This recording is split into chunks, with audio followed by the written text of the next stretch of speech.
to the new and improved Remo Show. Let's get it, let's go.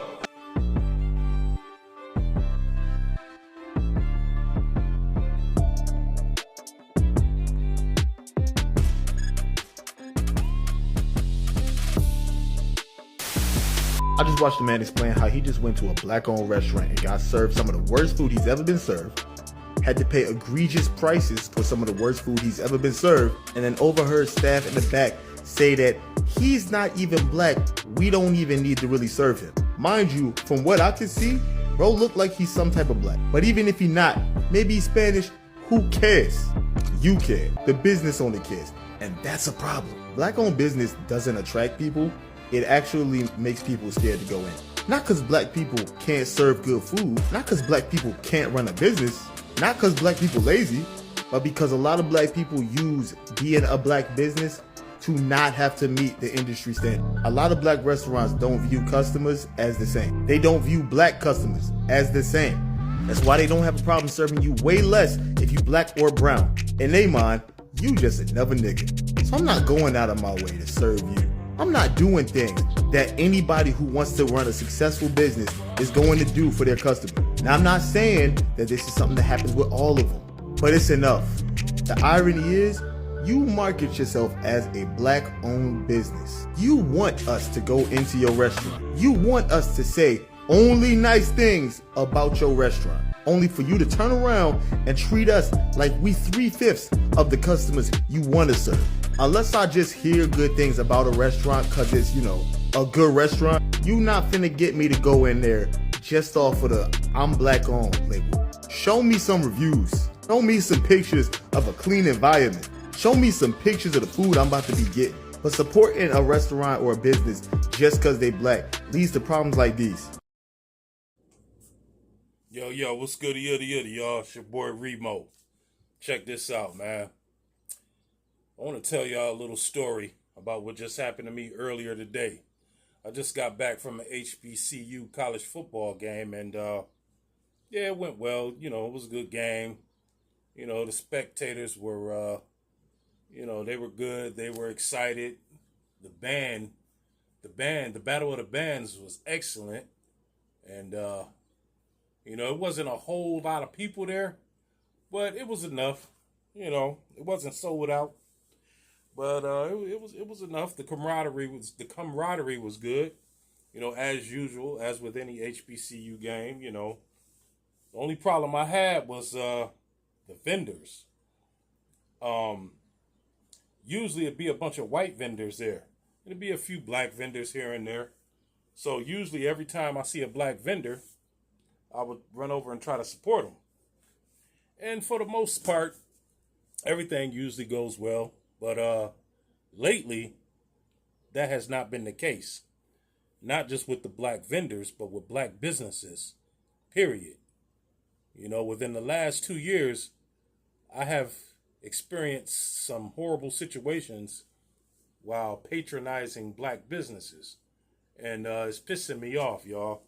Now, today at the game, today my son's birthday, I took him to the game. And it was kind of hot. It was almost 80 degrees. So what happens at a hot football game? Everybody get thirsty, right? And what's black people's go-to drink other than water? That's right, iced tea or lemonade, or a combination of both. So I saw a black vendor, and as I got closer, I looked, and I realized the chick that was running the black vendor was a girl I went to high school with. I knew this girl since 10th grade. And even back then, she was a little snobby, stuck up. She thought because she was real light-skinned that she was the shit. She had an attitude problem. She was, she had a stank attitude problem. She was very superficial. Terrible attitude problem back then. And when I saw her, I was like, oh, okay. That's such and such. I figure since we in our mid-40s now, she probably would have changed, but that's not the case, y'all. Leopards don't change their spots. But anyway, she was black, so I went over there and I supported her business. Me and my son went over there. I said, son, what you want? I said, you want some lemonade? He was like, yeah. I said, you got any lemonade left? Because I didn't see no lemonade on the counter or nothing. I saw her selling it to some white people, and she was extremely nice to them. She was all smiles and giggles to them. She was like, yeah, I got some left over. You want some? I said, yeah. I said, I saw you over here hustling. I said, I had to come over here and support you. She looked at me and recognized me, and she was like, you crazy. I looked at my son. I said, you see this? I'm crazy for supporting a black business. And she was like, nah. I was like, I just looked at my son. He looked at me. My son looked at me like, why did we come over here out of all the other vendors? There was other black vendors there, but I came to her stand because I knew her. She was familiar. You know, I said, oh man, not only is she my people, but she's somebody I know who's hustling, trying to make a dollar. I'll go over there and get an attitude. You know, anybody else would have been like, yeah, man, thanks for the support. She told me I was crazy for supporting her. That shit pissed me off. You know, then on top of that, to make matters worse, we get to our seats, and I notice there's only 3 ice cubes in the lemonade. It was only about, let me see, it was probably like a 8-ounce cup. You know, one of them clear plastic cups. It was probably like an 8-ounce cup. It looked like a small drink from McDonald's. You know, the small cups from McDonald's with the cap and the straw. Yeah. It was like a Happy Meal drink. That's the best way I could put it, y'all. It was a Happy Meal drink. And I noticed it only had 3 ice cubes, and I looked at my son's.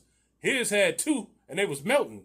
Like like I said earlier, it was kind of hot. It was like 80 degrees. For September, 80 degrees is kind of hot for us. You know, we live in the north, so 80 degrees is hot in September. And so he looked at me, I looked at him, I'm like, yo, man. I'm like, is your drink warm? He was like, yeah, before we got here, my ice damn near melted. I said, mine's did too. And we just shook our heads. So, you know, we just enjoyed the game. I took pictures, took videos of the cute cheerleaders and, you know, the cute ladies that was walking back and forth past us. You know, probably the mothers and aunties of the cheerleaders, whoever, who knows. So we chilling, and I get a notification on my phone. Now, I paid with credit card. I bought the drinks with a credit card. And I'm surprised they had a credit card machine. So I get a notification. You know, when you use your Capital One card, you get a notification. I didn't think to ask her how much the drinks were because I figured it was a black business. I knew her. It didn't matter. As long as I'm being supportive, I didn't even look at the price. I didn't even ask. So looked at my phone, notification, $15. I'm like, what the fuck was $15? So I looked, them drinks was $7.50 a piece. I'm like, I just shook my head. I showed my son. I was like, this is how much them drinks cost. And he was like, oh, I got you. Well, I said, nah, man, it's your birthday. $7.50 for some warm ass drinks with 2 ice cubes. I just shook my head. You know, that shit pissed me off. I was disgusted.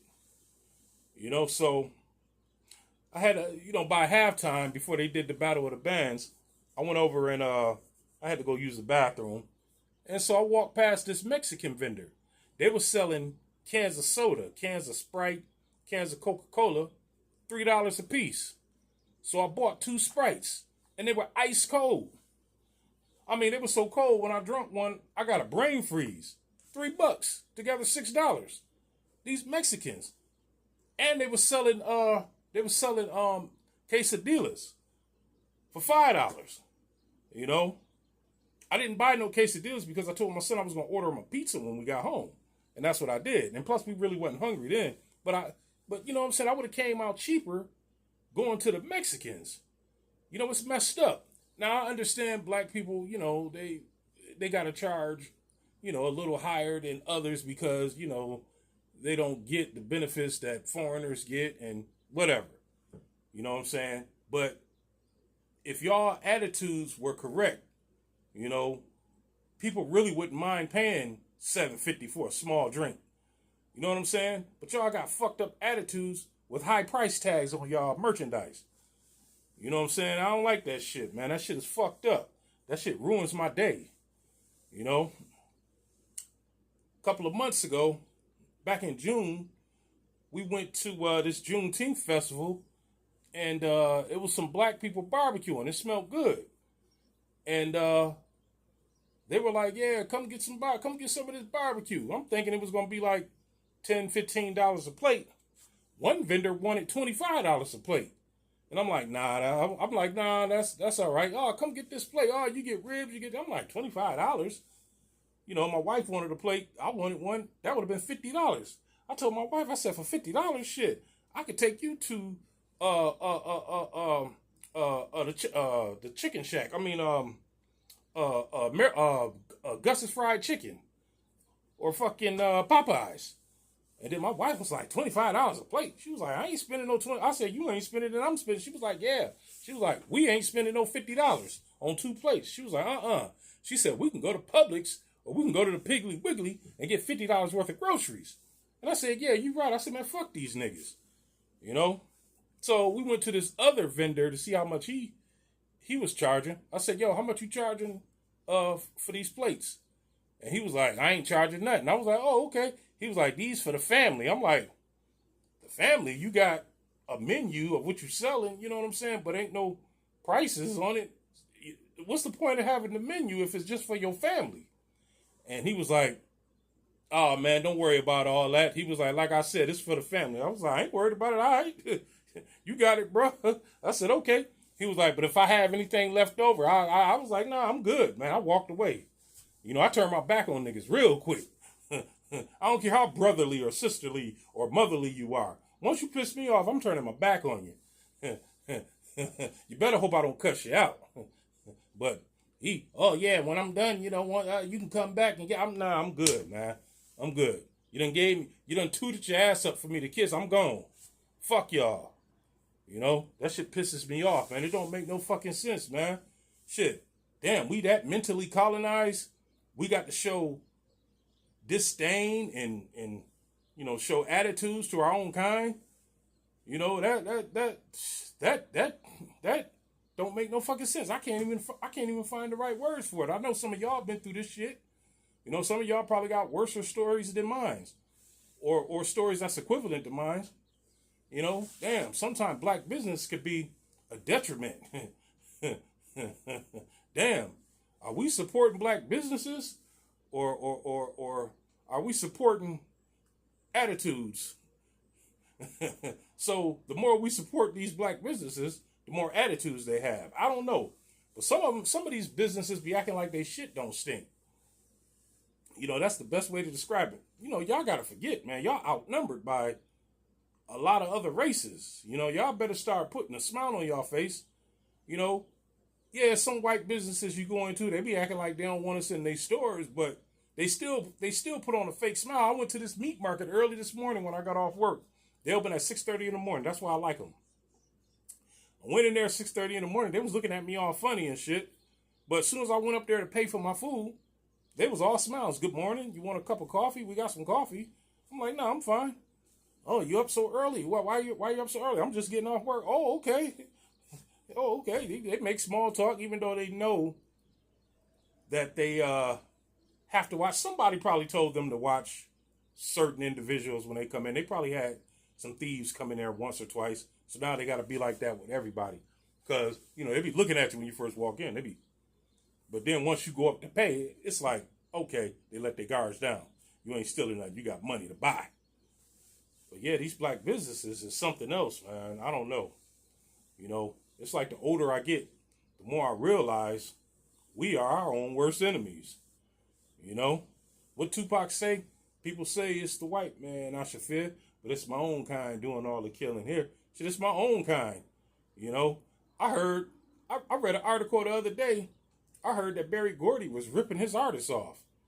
I'm like, damn, the legendary Motown, Hitsville, USA, made millions of dollars and they still had to rip people off? Damn. You know, bad enough the mafia controlled the industry back in the 50s and 60s, and they was really ripping black people off. You know? So here it is, a black-owned record label, and he doing the same thing. I don't know, folks. This is just my experience. This don't apply to everybody. Please hit that like button, drop a comment. Let me know y'all experiences. I appreciate it. 100, y'all. So here are the 5 major reasons why black businesses fail. So 80% of black businesses fail within the first 18 months after their launch. And here's the 5 reasons why. The first reason is lack of access to funding. So many black entrepreneurs and business owners don't have that capital up front to start or to maintain their company through that period before you make a profit. They say it usually takes maybe like 1 to 2 years before you see your first profit. The second reason is limited support system. I can tell you from experience, my experience with limited support. So you start a business and the people that look like you want you to give them something for free or give them a discount. But they wouldn't walk in Apple. They wouldn't walk in TJ Maxx. They wouldn't walk in Marshalls. They wouldn't walk in Walmart. They wouldn't walk in Disney. They wouldn't walk in any of these establishments and expect something for free. But they want it for free for you. So that's what I mean by lack of support system. Third reason is inability to adapt. So sometimes there are shifts in the economy and many black businesses can't seem to survive that shift. The fourth reason is failure to market online. Listen, most of my business today comes from online marketing. So if you're not marketing online, you're doing yourself a disservice as a business owner, period. Anyway, and the last one is discriminatory lending practices. We all know that many banks and lending institutions don't lend black businesses money, that some of these businesses are likely to be vandalized. And insurance companies don't even want to invest in some of these businesses lately because they expect that it's going to be vandalized and they're going to have to pay out. So that's why I say the best place to go now is to have your business online where you're not specific in a specific location. Makes it easier for you to get funding for that. So anyway, I'd love to know what you think. Please like, share, subscribe, and comment. You can also follow me or hit me up in the contact area if you want a one-on-one coaching.